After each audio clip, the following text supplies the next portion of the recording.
North Bengal, Darjeeling, and Sleeping Buddha. Friends, I am sure you have heard the name Sleeping Buddha when you have thought about traveling to Darjeeling. Many of you love to explore and capture those perfect sunrises and sunsets with your loved ones. But do you know what the Sleeping Buddha actually is? Or why we call it that? Our next story is going to tell you all the details. So make sure you watch the full video and don't skip ahead.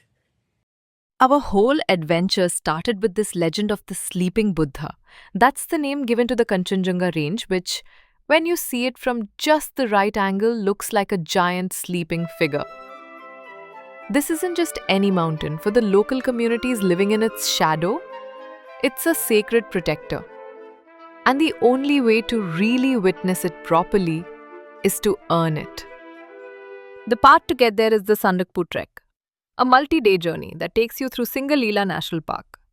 It's famous for being both incredibly tough and incredibly rewarding, leading you to the highest point in West Bengal, Sandakphu, at 11,930 feet. What makes this trail so unique is that it constantly weaves along the border between India and Nepal. You can literally have one foot in each country. Our goal was simple: get to the summit before dawn to watch the first light hit the sleeping Buddha. But the stakes were high. The Himalayan weather is famously unpredictable. You're never guaranteed a clear view. Still, the chance to see four of the world's five highest peaks, Everest, Kanchenjunga, Lhotse and Makalu, from a single spot, was a call we just had to answer. We were chasing a legend, and our chase began in the bustling border town of Manebhanjang. Day one kicked off with the raw energy of Manebhanjang, a town that truly lives and breathes trekking. Our guide, whose family has been walking these trails for generations, just pointed up towards a steep path that vanished into the clouds. That was our road. The first couple of days were a beautiful deception. The trail led us deep into the amazing forests of Singalila National Park. We walked through groves of oak and pine, and the air was thick with the smell of damp earth. The path was always crisscrossing between India and Nepal, a feeling that never got old. One moment, a stone marker would say India. 10 steps later, a small tea shop with a Nepalese flag would pop up. It felt less like crossing a border and more like walking through a neighborhood that just happened to span two nations.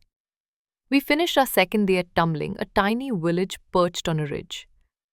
That night, as we were huddled in a tea house around a stove, the clouds broke just long enough for us to see a distant massive wall of white, the high Himalayas.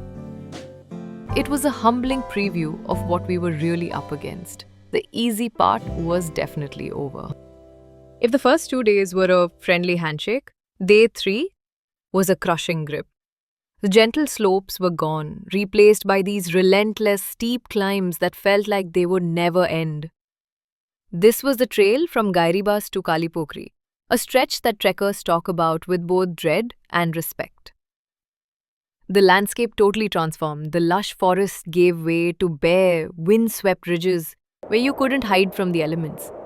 The wind was a physical thing, stealing our warmth and our motivation. The weather became a character in our story, a moody giant. These were the days I really started to doubt, to ask myself why I was doing this. But even in the middle of the struggle, there were moments of pure magic. These little victories, these human connections, they became our fuel. They reminded us that this journey wasn't just about the destination, but about surviving the path together. By the way, if you're finding this journey inspiring, go ahead and hit that subscribe button. The view from the top is coming right up, and trust me, you won't want to miss it. Day 5. We woke up at 4 a.m. to a biting pre-dawn cold. Outside, the world was pitch black, lit only by stars that burn with an intensity you only see at this altitude.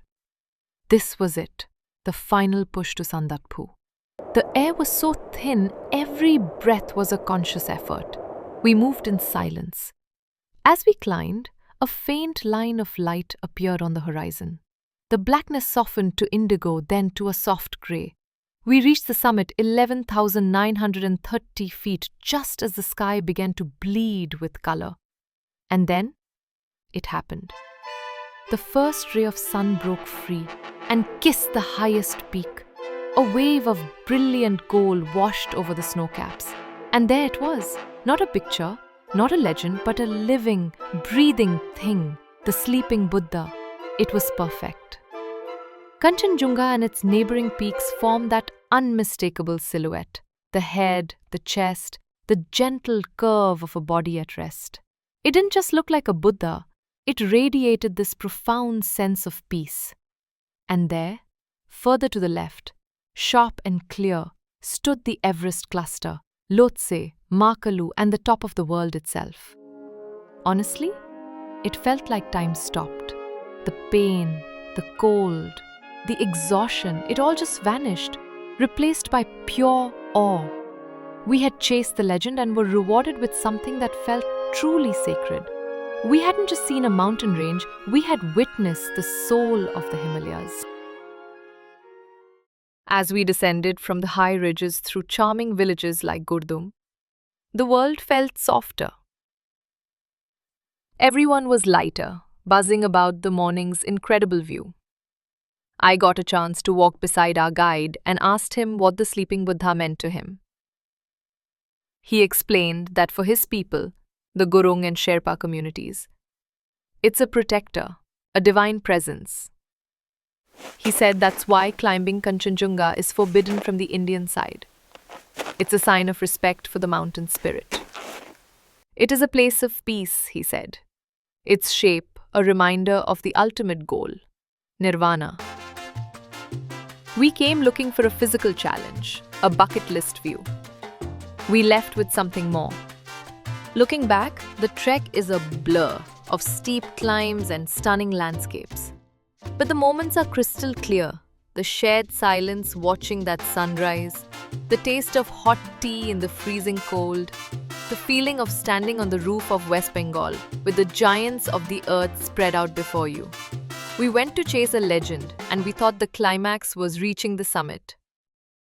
If you've ever chased a dream, a moment, or a mountain that called your name, tell me about it in the comments. What's the journey that changed you? And if you want to join the next adventure, make sure you subscribe. The world is full of secrets waiting to be discovered. Let's find them together.